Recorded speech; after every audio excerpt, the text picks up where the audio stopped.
Episode 13 की starting होती है और हम जुबुलियांग के 3 गार्डियन को देखते हैं जिनके डिसाइबल उन्हें बताते हैं कि द किलिंग और जुजैंग ने उनके लॉर्ड मास्टर को मार दिया है। ये सुन के वो गार्डियन कहते हैं जुजैंग तुम्हारी ऐसा करने की हिम्मत कैसे हुई। और फिर वो अपनी पावर का यूज़ करके एक फॉर्मेशन बनाने लगते हैं जिसके लिए वो अपने डिसाइबल की पावर को कंज्यूम कर लेते हैं और एक डेडली फॉर्मेशन क्रिएट करते हैं जिसका नाम होता है heavenly demon soul sword formation. ये देख के विंगी भी पीछे हटने लगता है और हम तभी जुजैंग को देखते हैं जो बिल्कुल भी टस से मस नहीं होता और वो सोच रहा होता है कि एक तरफ मैं हूँ जिसे सारी दुनिया खूनी मानती है। जब तक ये आज तक मैंने किसी भी निर्दोष पर्सन पे अपनी पावर का यूज़ नहीं किया, सिर्फ उन पे यूज़ किया जो गिल्टी थे। और दूसरी तरफ ये बड़े बड़े सेक्ट हैं जिनको सारी दुनिया अच्छा मानती है, पर ये तो मुझसे बदला लेने के लिए अपने ही स्टूडेंट और कल्टिवेटर्स को कंज्यूम कर रहे हैं ताकि ये मुझ पे एक डेडली फॉर्मेशन से अटैक कर सकें। हम फिर वुलियांग माउंटेन के मास्टर्स को देखते हैं जिनका फॉर्मेशन तैयार हो जाता है और वो उस फॉर्मेशन से निकली हुई स्वॉर्ड से जुजैंग पे हमला करने वाले होते हैं। ये देख के जुजैंग अपनी सोल एनर्जी को यूज़ करने के लिए अब तैयार हो जाता है और उसे रिलीज करने लगता है। और उसके बाद जुजैंग अपनी सोल एनर्जी का यूज़ उस फॉर्मेशन पे करता है जिससे वो फॉर्मेशन टूट जाता है और फिर जुजैंग की सोल पावर उन मास्टर्स पे अटैक करती है जिससे वो मास्टर्स पीछे हो जाते हैं। हम देखते हैं जुजैंग का ऐसा करते ही तभी वहाँ पे एक लाइट चमकती है और एक प्रोजेक्शन वहाँ पे अपीयर होती है और ये प्रोजेक्शन किसी और की नहीं बल्कि मिस किनशॉ की होती है जिसके बारे में जुजैंग और लूशी एपिसोड 11 में बात कर रहे थे। और मैं बता दूं कि ये और कोई नहीं बल्कि जुजैंग की सीना है। इसके बाद जुजैंग मिस कैंसर को ग्रीट करता है और फिर मिस कैंसर जुजैंग से कहती है जुजैंग हम काफ़ी टाइम बाद मिल रहे हैं और अब तुम यहाँ पे सबसे ताकतवर बन चुके हो। ये सुन के फिर जुजैंग कहता है सीनियर सिस्टर ऐसा नहीं है, क्योंकि अगर मैं यहाँ सबसे पावरफुल होता तो मैं यहाँ ना आके अपना बदला लेने के लिए इमॉर्टल अलायंस के लीडर को ही मार देता। ये सुन के मिस कैंसर कहती है जुजैंग तो क्या तुम यहाँ खड़े हुए सारे प्रोटेक्टर को अब यहाँ मारने वाले हो। जुजैंग कहता है मिस सीनियर सिस्टर ऐसा नहीं है, क्योंकि अब मेरी बॉडी कमज़ोर पड़ रही है क्योंकि इन प्रोटेक्टर के डेडली फॉर्मेशन को ख़त्म करने के लिए मैंने अपनी सारी सोल एनर्जी को यूज़ कर लिया है, जिस वजह से अब मैं इनको मारने के काबिल नहीं हूँ, बल्कि यहाँ तो धीरे धीरे करके मैं खुद ही मर रहा हूँ। हम देखते हैं जुजैंग की ये बात सुन के मिस कैनशॉ जुजैंग के पास आ जाती है और सारे प्रोटेक्टर को कहती है कई सालों पहले जो षड्यंत्र जुजैंग के मास्टर पाइमेन के लिए रचा गया था उसका बदला आज लगभग जुजैंग ने ले लिया है, इसलिए हमें पुरानी सारी बातों को अब भुला देना चाहिए और एक नई शुरुआत करनी चाहिए। और अगर आप सभी प्रोटेक्टर में से किसी को इस बात से परेशानी है तो वो मुझे बताएं। हम फिर देखते हैं मिस कैंशो की बात सुन के वहाँ खड़े प्रोटेक्टर कुछ भी नहीं कहते। ये देख के मिस कैंशो कहती है तो आज इस दुश्मनी का यहीं पे अंत होता है। और इसके बाद वो अपनी पावर को एक्टिवेट करके नी और जुजैंग को अपने साथ टेलीपोर्ट कर लेती है। इसके बाद सीन चेंज होता है और हम सुजन को देखते हैं जिसको वहाँ पे क्यू रुक सिंह लाया था। हम फिर वहाँ पे क्यू रुक सिंह के साथ एक और मास्टर को देखते हैं जो दोनों वहाँ पे फोर्थ एल्डर यानी मिस केनशो की वेट कर रहे थे और सुजन वहाँ उन सब के लिए खाना बना रही थी। तभी वहाँ पे टेलीपोर्ट होके जुजैंग और नी आते हैं जिन्हें देख के सुजन वहाँ उनके पास भागते हुए जाती है। हम देखते हैं जुजैंग वहाँ जैसे ही आता है वो वहाँ खांसने लग जाता है और उसके मुंह से खून भी निकल रहा होता है। ये देख के फिर वो सुजन को कहता है सुजन मैं तुम्हें कुछ कहना चाहता हूँ कि मैंने अपने मास्टर और तुम्हारे फादर पाइमेन का बदला लेने के लिए पूरी कोशिश करी, पर मैं ज़्यादा कुछ नहीं कर पाया। इसके बाद सुजन वापस से खांसने लगता है और कहता है सुजन मैंने तुम्हारे लिए एक बहुत ही नया बो एंड एरो का सेट बनाया है जो बहुत ही खास है।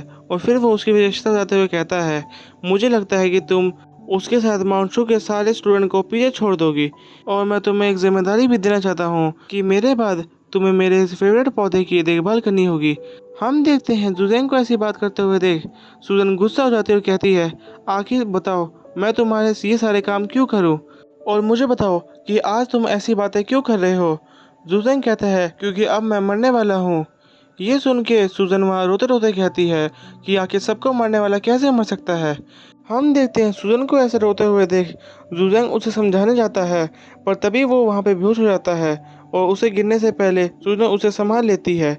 ये देख के वहाँ खड़े सारे लोग हैरान हो जाते हैं और सुजन तो वहाँ रोने ही लगती है क्योंकि उसके फादर के मरने के बाद एक जुजैंग ही था जिसने उसको उसकी फैमिली की तरह संभाला और बड़ा किया। हम फिर वहाँ सुजन को देखते हैं जो सुजैन को अपनी पावर से जगाने की कोशिश करती है और कहती है कि तुम एक बार उठ जाओ, मैं फिर तुम्हें कभी तंग नहीं करूंगी और तुम्हें कभी परेशान नहीं करूंगी। सुजन फिर रोते रोते क्यूरुक्सिन से पूछती है कि आखिर हम सुजैन को कैसे बचा सकते हैं।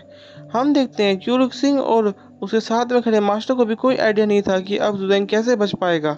फिर वहाँ पे मिस कैंशो अपनी रियल बॉडी में आती है और जुजैंग के ऊपर अपनी एक हीलिंग एबिलिटी का यूज करती है और सबको बताती है कि जुजैंग की स्टार पावर अब पूरी तरह से खत्म हो चुकी है और जुजैंग अब वैसे तो बच नहीं सकता, पर मेरी इस एबिलिटी का यूज करने से जुजैंग को कुछ और टाइम मिल जाएगा जिसमें वो अपनी लास्ट विश को पूरा कर सकता है। हम फिर जुजैंग को देखते हैं जो धीरे धीरे होश में आने लगता है और मिस कैंशा उससे उसकी आखिरी इच्छा पूछती है। जुजैंग बताता है कि उसे मरने से पहले एक बार माउंट जी पे जाना है। इसके बाद सीन चेंज होता है और हमें माउंट जी के वॉलेट फोर्ट्रेस को दिखाया जाता है जहाँ पे हम जू जंग, नी और सुजन और मिस केनशॉ को देखते हैं जो हमें बताती हैं कि माउंट जी अपनी काफ़ी मिस्टीरियस पावर के बारे में जाना जाता है, जिसमें से सबसे खास उनके डेथ फॉरबिडन टेक्निक है। और ये भी माना जाता है कि माउंट जी के पास कुछ इमोर्टल्स हैं जिन्हें वो बाकी दुनिया से छुपा के रखती है, पर इसके बावजूद भी माउंट जी के ज़्यादातर लोग दूसरी अलायंसों के अंदर ज्वाइन होते हैं, जिस कारण से आज तक माउंट जी के लॉर्ड को उसका सच्चा डिसाइबल यानी शिष्य नहीं मिल पाया, जिस कारण से उसने बाकी सारी दुनिया के लिए माउंट जी के दरवाजे बंद कर दिए। इसलिए यहाँ पे कोई भी आउटसाइडर का आना मना है। सुजन कहती है पर हम तो यहाँ आ चुके हैं। मिस कैंशो कहती है अब तक बैन एक्टिवेट नहीं हुआ, शायद इसकी वजह यह है कि माउंटेन जी के मास्टर को हमारे यहाँ आने से कोई भी प्रॉब्लम नहीं है। इसके बाद हमें माउंटेन जी के मास्टर की आवाज़ सुनाई जाती है जो कहती है जूजेंग, तुम यहाँ वापस क्यों आए हो? तुम्हारी वजह से 10 साल पहले मैंने अपना आखिरी बचा हुआ शिष्य भी खो दिया, जिसकी वजह से माउंटेन जी को काफ़ी सारी प्रॉब्लम फेस करनी पड़ी।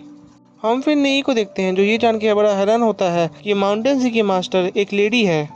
इसके बाद माउंटेन जी की मास्टर कहती है जूजंग, क्या तुम्हारा अभी भी मन नहीं भरा जो तुम मुझे यहाँ वापस से परेशान करने आ गए?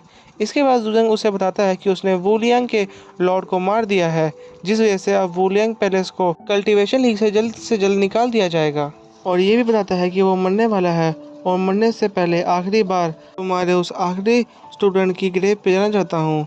हम देखते हैं ये सुन के माउंट जी की मास्टर गुस्सा हो जाती है और जूजंग पे एक अटैक करती है, जिसको मिस केंशो एक प्रोटेक्शन शील्ड बना के संभाल लेती है। ये देख के जुजैंग नी से उसकी थिन सोड लेता है और कहता है अगर तुम्हें लड़ना ही है तो मैं तुमसे लड़ने आ रहा हूँ। इसके बाद जुजैंग उस मास्टर के अटैकों को अपने थिन सॉर्ड की पावर से ख़त्म कर देता है। हम देखते हैं अपने मास्टर को इस हाथ में भी लड़ते हुए नी देख रहा था।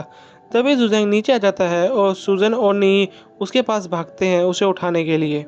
और पीछे से मिस कैंशो कहती है जूजंग, तुम बेवकूफ़ी की तरह हरकतें करना बंद करो। तुम्हें पता नहीं है अगर इस सिचुएशन में तुम किसी पे हमला करते हो तो तुम अपने अपोनेंट को हरा नहीं पाओगे और खुद ही मारे जाओगे। फिर ये कहते हुए मिस कैंशो जूजंग को वापस से हील कर देती है। इसके बाद जूजंग फिर उन सबको आगे चलने के लिए कहता है और फिर सीन चेंज होता है और हम उन सबको एक झरने की गुफा के पास देखते हैं, जहाँ आते ही जूजंग उन्हें आगे जाने से मना करता है और कहता है यहाँ मुझे अकेले ही जाना होगा।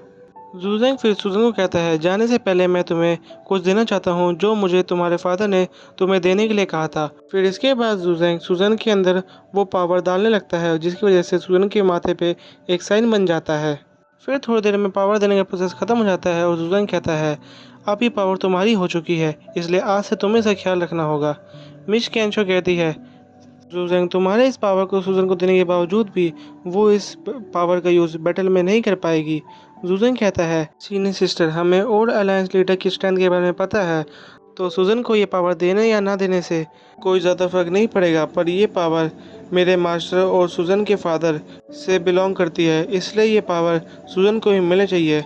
हम देखते हैं ये देख के तो सुजन रोने लगती है और धीरे धीरे करके उसकी आंखों का कलर भी चेंज हो जाता है, जिसका मतलब उसको पावर पूरी तरह से मिल चुकी है। फिर सुजन कहता है सुजन, अब ये पावर पूरी तरह से तुम्हारी हो गई है और अब से तुम्हें अपनी ज़िंदगी के फैसले खुद ही लेने होंगे। हम देखते हैं जुजंग फिर वहाँ से जाने लगता है और नी से कहता है नी, फ्यूचर में तुम मेरी तरह बिल्कुल भी मत बनना और अपने मन में मेरे लिए कोई भी रिग्रेट यानी पछतावा मत रखना। ये कहते हुए फिर जुजंग वहाँ से चला जाता है और यहाँ पे एक बहुत इमोशनल सीन बन जाता है और सुजन फिर नी के पास जाके रोने लगती है और हम देखते हैं ऐसे मोमेंट पे तो नी के भी आंखों से आंसू निकल जाते हैं और जुजैंग के जाने से वो दोनों काफ़ी दुखी होते हैं और फिर मिस केंशो आसमान में देखती है और उसी सीन में यह एपिसोड ख़त्म हो जाता है। आप सबका यहाँ तक एपिसोड पूरा देखने के लिए शुक्रिया।